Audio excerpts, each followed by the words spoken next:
Hello दोस्तों, कैसे हो आप सब लोग। आई होप सब कुछ बढ़िया है, एक नंबर मज़े में। तो शुरुआत करते हैं इस लेक्चर की। इस लेक्चर में हम लोग क्या डिस्कस करने वाले हैं। इस लेक्चर में हम लोग डिस्कस करेंगे रेल्स में माइग्रेशंस के बारे में। ठीक है। और ये लेक्चर बहुत ही ज़्यादा इंपॉर्टेंट होने वाला है। और ये जो टॉपिक है माइग्रेशंस का, बहुत ही इंपॉर्टेंट, मोस्ट इंपॉर्टेंट टॉपिक आप इसको बोल सकते हो, क्योंकि as a Rails developer migration is the thing जिसके साथ आपको बहुत ही डील करनी पड़ेगी।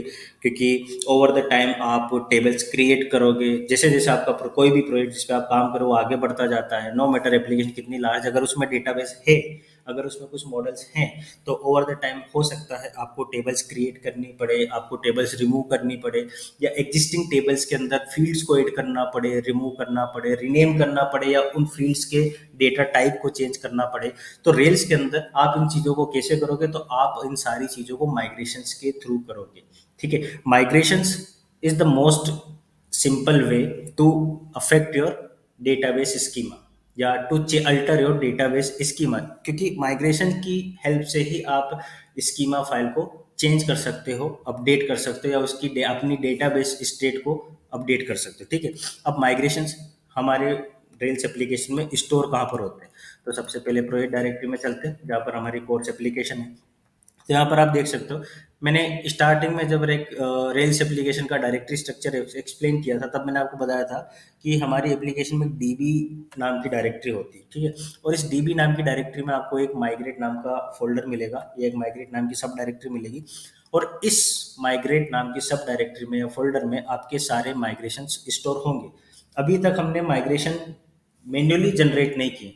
अभी तक हमने क्या किया है, सिर्फ डॉक्यूमेंट और एम्प्लॉय नाम का मॉडल जनरेट किया है, और एक्टिव रिकॉर्ड स्टोरेज को हमारे प्रोजेक्ट में ऐड किया है।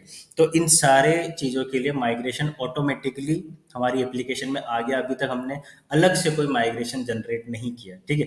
तो यहाँ पर समझते हैं कि जैसे अब सबसे पहले हम मॉडल देख लेते हैं। तो हमारे पास मॉडल कौन कौन से, डॉक्यूमेंट डॉट आरबी और एम्प्लॉय डॉट आरबी, यानी कि एम्प्लॉय और डॉक्यूमेंट नाम के दो मॉडल है। तो जब हमने एम्प्लॉय मॉडल जनरेट किया था, तो हमारे पास एक माइग्रेशन जनरेट हुआ था, और उसका नाम क्या था, क्रिएट एम्प्लॉयज। मतलब जब भी आप कोई मॉडल जनरेट करोगे, एक माइग्रेशन जनरेट होगा जो उस मॉडल के लिए आपके स्कीमा फाइल में टेबल को क्रिएट करेगा। ठीक है। और ये रही आपकी स्कीमा डॉट आरबी। यहाँ पर आपके एप्लीकेशन की आपके एप्लीकेशन में जो डाटाबेस है उसकी सारी टेबल्स आपको स्कीमा डॉट आरबी में मिल जाएगी। ठीक है। यहाँ पर आप देख सकते हो active record schema, define, version, और यहाँ पर आपकी एम्प्लॉय नाम की टेबल मिलेगी। ठीक है। और यहाँ पर हमारे पास एम्प्लॉय नाम की टेबल में एट्रीब्यूट्स क्या क्या है, first name, middle name, last name, personal email, city, state, country, pin code, address, line 1 and 2, created date और अपडेटेड डेट। और ये सारी एट्रीब्यूट्स या फील्ड्स हमने कहाँ पर डिफाइन कर रखी है ऑलरेडी, हमारे माइग्रेशन में। तो जब भी आप कोई मॉडल जनरेट करते हो और उसके साथ कोई फील्ड एसोसिएट करते हो, तो एक माइग्रेशन जनरेट होगा, और वो कुछ इस तरीके से दिखेगा, क्रिएट टेबल एम्प्लॉयज, या जो भी वटेवर आपके मॉडल का नाम है, और फिर यहाँ पर उस फील्ड का डाटा टाइप या फील्ड का टाइप, और यहाँ पर आपके फील्ड के नाम। अब यहाँ पर आप देखोगे कि स्कीमा डॉट आरबी में मेरे पास एम्प्लॉय टेबल के अंदर क्रिएटेड डेट और अपडेटेड डेट फील्ड भी है, लेकिन माइग्रेशन में क्रिएटेड डेट और अपडेटेड डेट नहीं है मेरे पास। क्यों नहीं है, क्योंकि यहाँ पर जब जैसे ही माइग्रेशन जनरेट हुआ, उसने क्या ऐड कर दिया, टी डॉट टाइम स्टाम्प्स। ठीक है। टाइम स्टाम्प्स आपको दो एट्रीब्यूट देता है, उसका मतलब होता है क्रिएटेड डेट और अपडेटेड डेट। ठीक है। और ये टाइम स्टाम्प्स आपको किसी भी माइग्रेशन में तभी मिलेगा जब आप क्रिएट टेबल का कोई माइग्रेशन जनरेट कर रहे हो, या मॉडल जनरेट करते वक्त जो माइग्रेशन बन रहा है या क्रिएट हो रहा है, उसमें आपको टी डॉट टाइम स्टाम्प मिलेगा, एल्स आपको मैन्युअली डिफाइन करना पड़ेगा। ठीक है। तो ये तो हो गए हमारे माइग्रेशन। अब बात की माइग्रेशन करते क्या है। जैसा कि मैंने बताया कि अगर आपको स्कीमा में कुछ भी अल्टर करना है, कुछ भी चेंज करना है, तो आपको माइग्रेशंस की जरूरत पड़ेगी। फॉर एग्जांपल, अगर अभी आप एम्प्लॉय टेबल को देखो, तो मेरे पास क्या क्या एट्रीब्यूट है, first name, middle name, last name, personal email, city, state, country, pin code, address, line 1 and line 2। But यहाँ पर आप सोचो कि एक एम्प्लॉय के और क्या क्या एट्रीब्यूट हो सकते हैं जो कि यहाँ पर मिसिंग है। ठीक है। तो for example, date of joining एक एट्रीब्यूट हो सकता है जो कि यहाँ पर मिसिंग है। ठीक है। शुरुआत में जरूरी नहीं कि जब मैंने एप्लीकेशन बनाना चालू करी है, जब भी मैंने पहली बार मॉडल जनरेट किया, तब मुझे सारी रिक्वायरमेंट पता हो, या मुझे ये पता हो कि किस मॉडल में क्या एट्रीब्यूट लगने वाले हैं। ओवर द टाइम हो सकता है हमको कुछ पता चले, जैसे यहाँ पर डेट ऑफ बर्थ अभी हमें पता चला कि नहीं है, वो होना चाहिए, क्योंकि एक एम्प्लॉय के लिए वो जरूरी एट्रीब्यूट है, क्योंकि उससे हम उसकी एज डिराइव कर सकते हैं। डेट ऑफ ज्वाइनिंग यहाँ पर होना चाहिए, क्यों? क्योंकि उसी से हमें पता चलेगा कि इस एम्प्लॉय ने कब इस ऑर्गेनाइजेशन को ज्वाइन किया था। एम्प्लॉय का टाइटल यहाँ पर मिसिंग हो सकता है, क्योंकि जैसे अगर आप देखो तो किसी भी कंपनी में हर एम्प्लॉय के साथ कुछ टाइटल एसोसिएट होता है ना। जैसे फॉर एग्जांपल बात कर ले सॉफ्टवेयर कंपनी की, तो क्या होता है कि एक एम्प्लॉय है सॉफ्टवेयर कंपनी में, उसका टाइटल है let's say senior Ruby on rails developer, senior Python developer, senior react native developer, senior iOS developer, senior Android developer. तो ये कुछ एग्जांपल्स हो गए जहाँ पे टाइटल होता है। ठीक है, तो ये टाइटल हमको स्टोर करना चाहिए कायदे से अगर देखा जाए तो वो यहाँ पर मिसिंग है। तो अब वो मिसिंग है तो हम उसको कैसे ऐड करेंगे, कैसे यूज करेंगे, कैसे उन वैल्यूज को स्टोर करेंगे।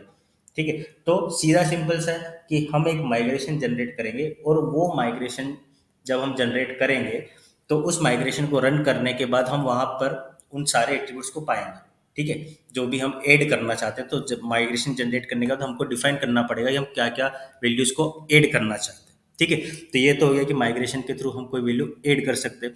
अब बात करते हैं माइग्रेशन के थ्रू हम कोई वैल्यू रिमूव भी कर सकते हैं। फॉर एग्जांपल आप यहाँ पर देखो मिडिल नेम अननेसेसरी। ठीक है, क्योंकि हर एम्प्लॉय का मिडिल नेम हो ये जरूरी नहीं। तो अगर आप चाहो तो मिडिल नेम को रिमूव भी कर सकते हो। कैसे रिमूव करोगे, फिर से माइग्रेशन की जरूरत पड़ेगी हमें। ठीक है, तो माइग्रेशन का यूज क्रिएट के लिए हो गया, रिमूव के लिए हो गया, रीनेम करने के लिए भी हो सकता है। फॉर एग्जांपल जैसे पर्सनल ईमेल है, मैं चाहूँ तो इसको सिर्फ ईमेल कर दूं, है ना, तो मुझे क्या करना पड़ेगा, इस कॉलम नेम को रीनेम करना पड़ेगा। तो मैं एक माइग्रेशन जनरेट करूंगा जो इस पर्सनल ईमेल को ईमेल में कन्वर्ट कर देगा। सिमिलरली अगर मान लो मुझे, जैसे पिन कोड है, ठीक है, पिन कोड जनरली क्या होता है, इंटीजर टाइप का होता है, जैसे 451289 इस टाइप से। तो अब मुझे क्या करना है कि उसका टाइप मैंने इनिशियली तो स्ट्रिंग ले लिया, लेकिन ओवर द टाइम अगर मैं रियलाइज कर रहा हूँ कि नहीं यार ये जो पिन कोड है ना इंटीजर होना चाहिए, तो मैं क्या करूंगा, एक माइग्रेशन जनरेट करूंगा जो इस पिन कोड का जो भी डाटा टाइप है उसको चेंज करेगा। ठीक है, अब मान लो मेरे पास कोई ऐसी टेबल है, जैसे मान लो डॉक्यूमेंट डॉट आर बी है। ठीक है, ओवर द टाइम अगर मैं चाहता हूँ कि मैं जैसे एक ही फाइल तो अपलोड कर रहा हूँ, मैं एम्प्लॉय रिकॉर्ड के साथ ही अपलोड कर दूँ फॉर एग्जांपल, तो मुझे इस मॉडल को हटाना, सॉरी इस डेटा बेस से इस टेबल को हटाना है, तो मैं क्या करूँगा, एक माइग्रेशन रन करूंगा जो कि इस टेबल को ड्रॉप कर देगा। तो इस टाइप से चीज़ें चलेंगी। ठीक है, तो ये काम माइग्रेशन के थ्रू होता है। मतलब क्या क्या काम होता है, टेबल्स को क्रिएट करना और टेबल्स को ड्रॉप करना, एट्रीब्यूट्स को ऐड करना किसी एग्जिस्टिंग टेबल में, रीनेम करना एग्जिस्टिंग एट्रीब्यूट को, या एग्जिस्टिंग टेबल से एट्रीब्यूट्स को रिमूव करना, उनके डेटा टाइप को चेंज करना उन एट्रीब्यूट्स के। तो ये सारे काम आप किसके थ्रू अचीव करोगे, माइग्रेशन के थ्रू। ठीक है, अब माइग्रेशन के बारे में और थोड़ा सा डिटेल लेते हैं कि ये देखो, जब भी कोई माइग्रेशन जनरेट होता है उसके साथ एक टाइम स्टैम्प ऑटोमेटिकली एसोसिएट हो जाता है। ठीक है, बिना टाइम स्टैम्प के रेल्स के अंदर कोई माइग्रेशन एग्जिस्ट नहीं करेगा।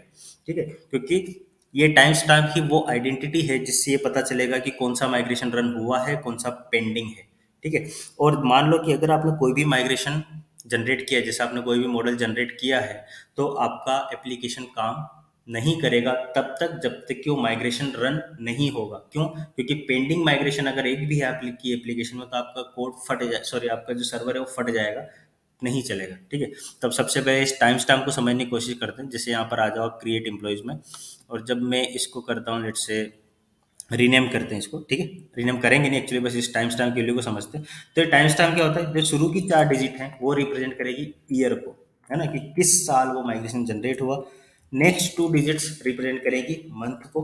ठीक है, ईयर, मंथ, एंड जो नेक्स्ट 2 डिजिट्स हैं वो रिप्रेजेंट करेंगी डेट को, या किस मंथ की किस डेट को माइग्रेशन जनरेट हुआ। तो यहाँ पर क्या मतलब हुआ कि ये जो माइग्रेशन है वो, यहाँ पर देखो क्या है, ईयर क्या रिप्रेजेंट कर रहा है 2022, मंथ क्या रिप्रेजेंट कर रहा है 07 यानी कि जुलाई, और डेट क्या रिप्रेजेंट कर रही है 20। मतलब ये माइग्रेशन जनरेट हुआ है 20 जुलाई 2022 को। अब आखिरी की जो 6 डिजिट्स है वो क्या रिप्रेजेंट करेंगे, इसमें डेट के बाद जो नेक्स्ट 2 डिजिट्स है वो रिप्रेजेंट करती हैं किसको, आपके आवर्स को, यानी कि 4:30 0 सेकंड्स पर ये create employee dot R B model migration generate हुआ है। ठीक है, तो ये टाइम स्टैम्प आपको माइग्रेशन के थ्रू मिलेगा। अब माइग्रेशन रन कैसे करते हैं, तो जो सबसे टॉप का माइग्रेशन है वो सबसे पहले रन हो जाएगा। ठीक है, और अब माइग्रेशन को मान लो आपको किसी टेबल आपने गलत, सॉरी फॉर एग्जांपल आपने गलती से कोई माइग्रेशन जनरेट कर दिया है और रन भी कर दिया उसको, अब उसका इफेक्ट आ गया स्कीमा में, तो आप उसको रिनेम उस इफेक्ट को अंडू कैसे करोगे, तो आप माइग्रेशन को रोल बैक कर दो। ठीक है, तो मैंने क्या कहा, जैसे ही माइग्रेशन रन करेंगे जो भी चेंज आप करना चाहते हो माइग्रेशन के थ्रू, वो कहाँ आ जाएगा, आपके स्कीमा डॉट आरबी में आ जाएगा। और जैसे ही आप किसी माइग्रेशन को रोल बैक करोगे, तो वो चेंज क्या होगा, आपके स्कीमा डॉट आरबी से हट जाएगा। ठीक है, तो ये काम होता है माइग्रेशंस के थ्रू। अब माइग्रेशन का जो हमने सारे ऑप्शंस डिस्कस किए कि क्यों क्यों यूज़ करते हैं, तो जैसे कि टेबल्स को क्रिएट करने के लिए, एट्रीब्यूट्स को ऐड करने के लिए, और एट्रीब्यूट्स को रीनेम करने के लिए, डेटा टाइप को चेंज करने के लिए एट्रीब्यूट्स के लिए, तो इन सारे पर्पस के लिए हम माइग्रेशन का यूज़ करेंगे। वो हम देखेंगे अगले लेक्चर में कि हम उसको किस तरीके से यूज़ करने वाला है। ठीक है, तो इस लेक्चर में हमने प्रैक्टिकली कुछ भी ट्राई नहीं किया, बट फिर भी ये लेक्चर बहुत ही ज़्यादा इंपॉर्टेंट है। क्यों? क्योंकि यहाँ पर हमने माइग्रेशन को डिस्कस किया। अगले लेक्चर में हम लोग एक और बहुत छोटा सा बट इंपॉर्टेंट टॉपिक डिस्कस करेंगे। वो ये है कि स्कीमा वर्जनिंग क्या होती है। ठीक है, स्कीमा का वर्जन आप किस टाइप से आइडेंटिफाई करोगे, जैसे आप यहाँ पर देख सकते हो, सॉरी स्कीमा डॉट आर में, कि यहाँ पर एक वर्जन दिया हुआ है, तो ये क्या होता है। ठीक है, तो तब तक के लिए इस लेक्चर को देखो, अपन मिलते हैं अगले लेक्चर में। और अगर लेक्चर अच्छे लग रहे हो तो प्लीज़ सब्सक्राइब करवाओ यार, सिखाओ लोगों को। ठीक है, और नहीं भी सिखाओ तो कोई दिक्कत नहीं। ठीक है, तब तक के लिए tata, goodbye, take care and stay safe.